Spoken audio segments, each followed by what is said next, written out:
So the savings account is what we would call then a subclass, and it inherits, okay, all of the public stuff from the bank account. Now that could be a method, that could be a variable, a constructor, anything that's public can now be accessed inside of this class.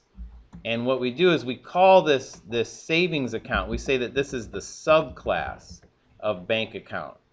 Or you can call it the child class. So like there's a parent-child relationship. This is also called the derivative class. So we've got the, not a calculus derivative, okay? So we have the base to derivative relationship also. I don't know why there's so many names. You're typically going to hear me say super and sub. Those are the two most common ones I'll use. Okay, so what does it mean to inherit something that's public? All right, here's what it means.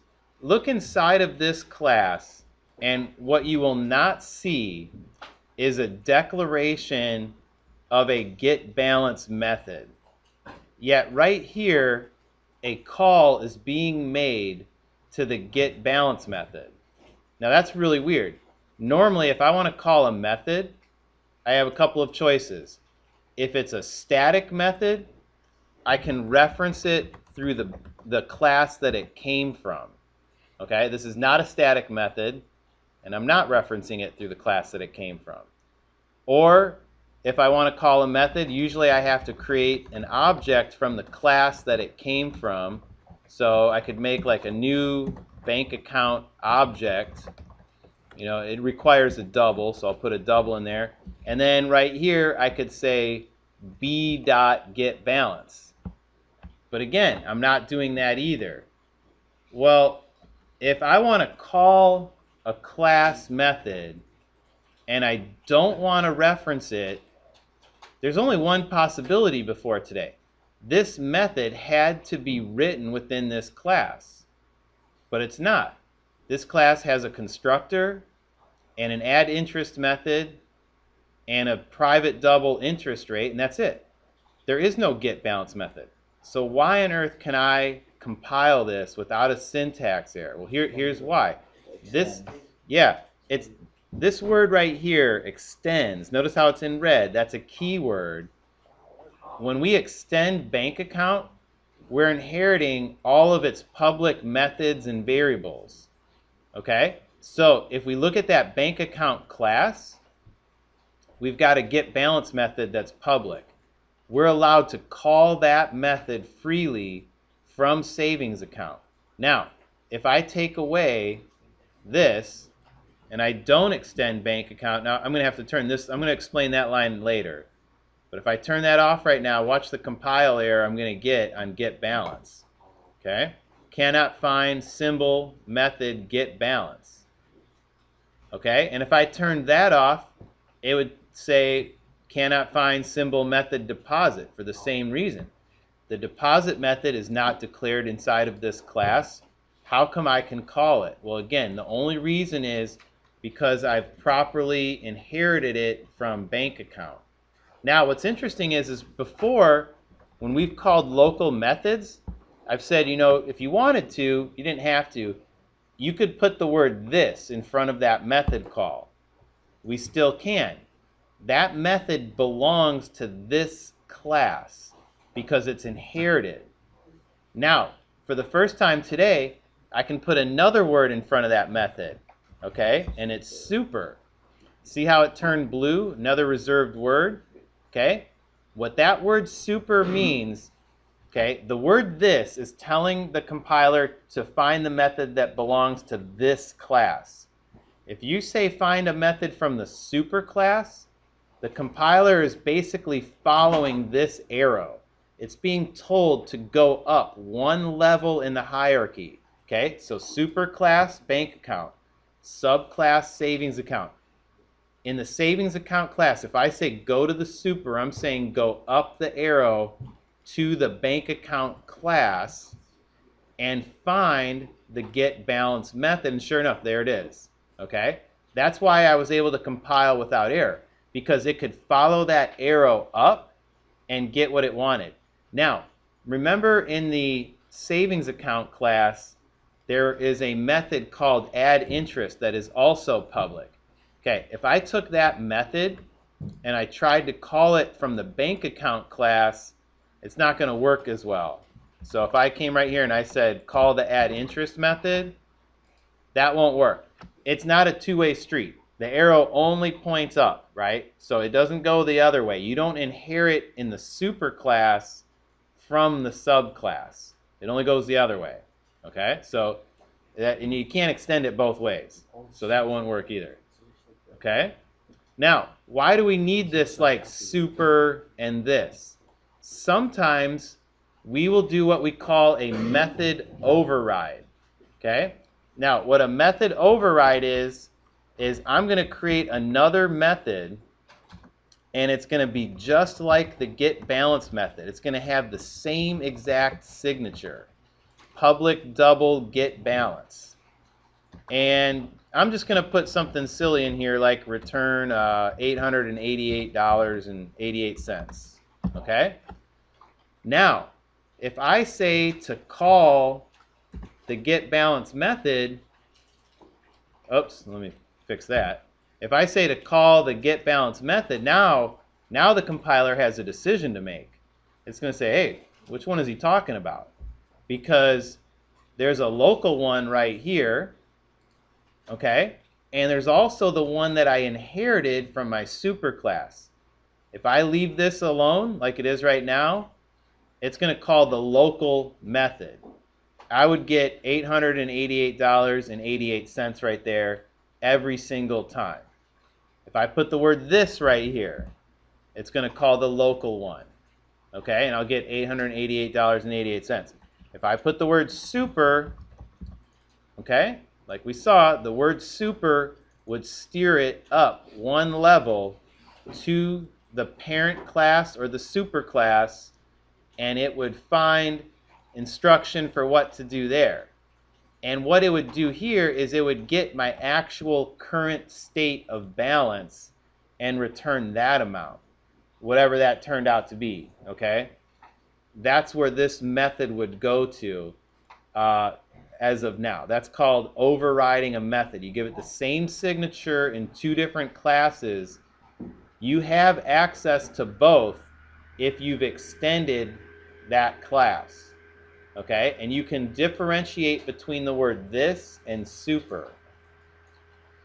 All right, you know, why would we do that? There's going to be times we'll do that, and we're going to see specific examples coming up. Okay, so let's get rid of that. Let's say we imagine we don't have that overridden method. The same exact scenario exists with variables. Okay, but with variables we call it shadowing. So in my bank account, I have a balance variable. In fact, right now, if I run the tester, okay, I got $348.75 roughly. All right, if I made a second variable over here called balance, now I could start kind of screwing this up. Because if I started using this balance, it would be different than the other balance. Okay, now to see this, I'm going to have to change this from private to public. So now I have two variables named balance, both accessible to me from the savings account. I don't really need a get balance method anymore. If I wanted, I could just say balance. But if I did it right now, it would use this local variable. This variable was never given a balance. It was never initialized. So I believe I'm going to end up with $0. Let's see if we have $0 now. I don't want $0. Oh, no, we still got, okay. I take it back. We got some money, but you notice that it's less? Because what we didn't get the interest. Okay. So I forgot. We were getting some money sent to the balance, but we weren't getting the interest. Okay. The reason we didn't get the interest is, and the interest calculation, we used 0 right here. Okay? If I put the word super here, it would go get my proper balance. I should get that interest now. We're going to have like $348 now.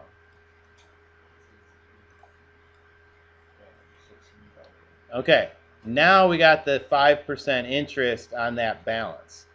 Now, by the way, the reason we didn't get 0 before is when we called myaccount.getBalance, the getBalance method, and this is confusing, the getBalance method existed inside of the bank account class. And so when it said return balance, it took the local balance from its class. It's really confusing. As a result, you should probably never shadow your variables. Like you're just adding an extra layer of confusion to your program. I mean, you can do it, and you can differentiate between them by using words like super and this.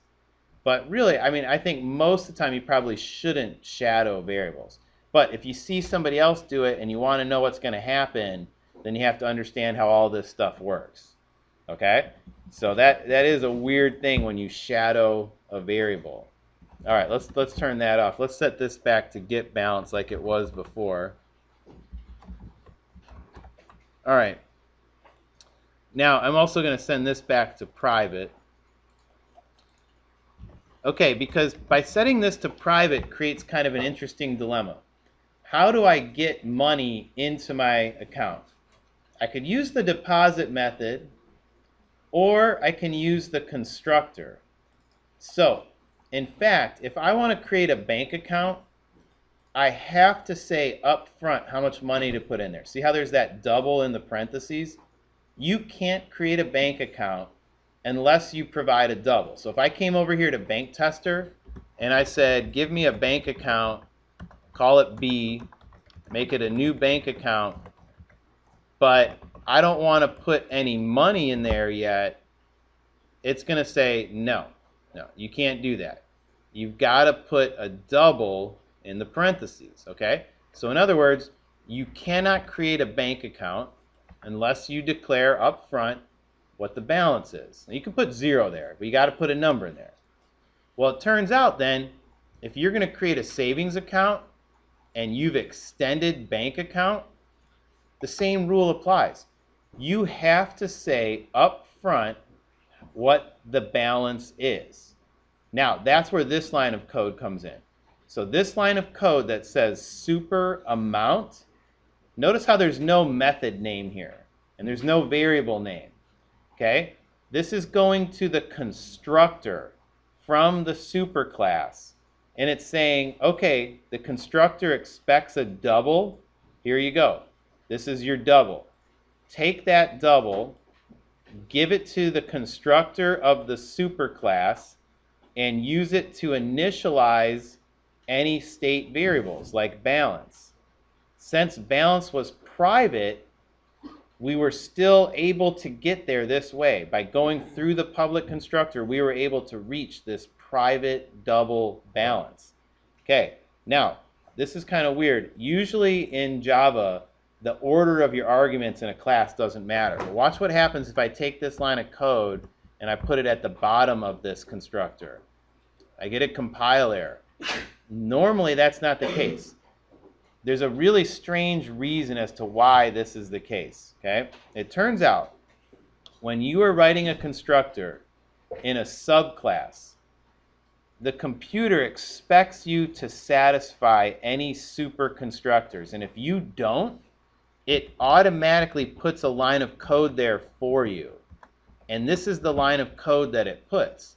It says, okay, since you didn't address the super constructor, I will. But it automatically assumes that there's a default constructor waiting there for it.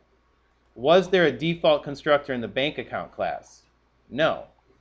Had there been one, had there been a default constructor, so if I came in here and I wrote a default constructor, I would have a little bit more freedom as to what I want to do now. Okay, so if I put in that default constructor, now watch the difference. I'm going to have to turn this off. This is kind of weird. But now I can compile like this, and I could actually remove that line of code, okay, right there, and still hit compile because the computer did it for me. It said, oh, okay, I'll put it there for you. Basically what the computer did at that point is it called this into action, even though I didn't bother to write that line of code. Now, I could actually bring this back here. This is different. This is not an override. This is more like an overload. This is called an overloaded method, even though I'm doing it through the constructor. What I've done is I've given two different paths to choose from. I've said you can create a bank account by specifying a double, or you can create a bank account by not specifying. This is what we call an overload. So an override, two methods with the exact same signature in two different classes. An overload is when you have two methods with the same name, but different parameter settings. I know it's confusing. A lot of language in this chapter. Okay, so let's get rid of that. Let's say we don't have that option anymore. If this constructor expected a string, okay, then I would have had to have put a string in here too. Okay, like, you know, word or something. And then it would have taken both of those arguments in. If I take that out, it's going to say, nope, you didn't reach the settings, okay? So you have to satisfy that parent constructor. Unless there's if there's a default constructor, you have a little more freedom. If there's no default constructor, though, you have to satisfy it, and it has to be the first line of code, and it's done through the word super. Okay, that was a lot of stuff I just went over. This is a tough chapter. You're probably going to want to read the book a little, okay? But what I just talked about, just to highlight it, all right, we talked about subclass, superclass. Sometimes those are called parent-child or base and derived, okay? We talked about the super constructor. We did a little bit of this running the tester class. Okay, there's base, there's derived. We saw the word extend. I did not talk about abstract or final, but we talked about overriding. You might want to read about that a little bit more. Okay, we talked about shadowing. I definitely think you should avoid shadowing when possible. That's two variables with the same name in different classes. And we didn't get to a lot of this stuff. All right, let's try a couple of homework questions from your book. Okay, and I want to explain this a little bit more. So we didn't get to everything today, but remember, you're only doing the A exercises. Now, in this A exercise set, there's two classes. There's the green class and the red class that extends green. Which one's the super class? Green super. Red is sub. Okay? And that's some of the first questions address that. Now, to be a subclass, it inherits everything public. So it inherits a method called Peabody, and it inherits a variable named XX. We don't usually use long variables, but they're like ints. Let's look specifically at questions 7 and 8, because I think they do a good job of showing some differences as to what's going on here. In both of these questions, they want me to write code in the blue method.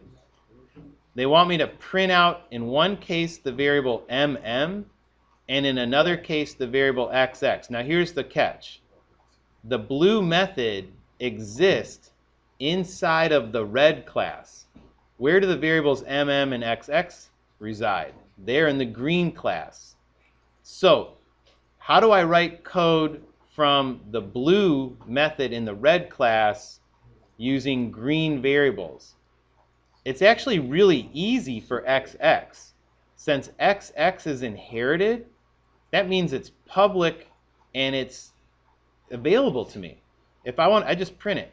So if I want to print XX, that's all I have to do.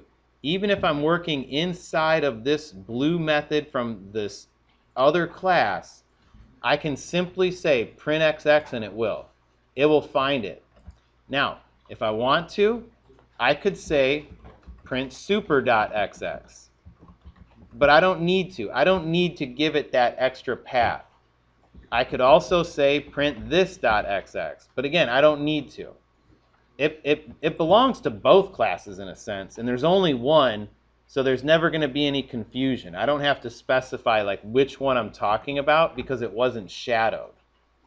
Okay, now I cannot do the same thing with MM. You can't say print MM. Why not? Well, because it's private. If it's private, it wasn't inherited, so it's not directly accessible from the red class where the blue method resides.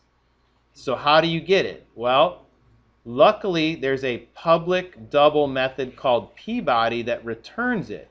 Now, how do I call that method? Would I say green dot Peabody? What would have to be true for me to call the method that way? Peabody would have to be static, but it's not. So I can't call it through a reference to the class. I'm not going to create an object from the green class either. I don't need to. I can simply call the method Peabody. Okay? Even though it doesn't exist within the red class, it was inherited. The only catch is to call this method, the rule says you have to give it a double. Well, the question didn't say anything, so I guess I just get to make it up. So I'm just going to put the number 9.99 there. You can put any double you wanted. It doesn't really say, okay? Now, again, if you wanted to, you could say super.peabody or this.peabody, but you simply don't have to. It's not required of you here, okay? All right.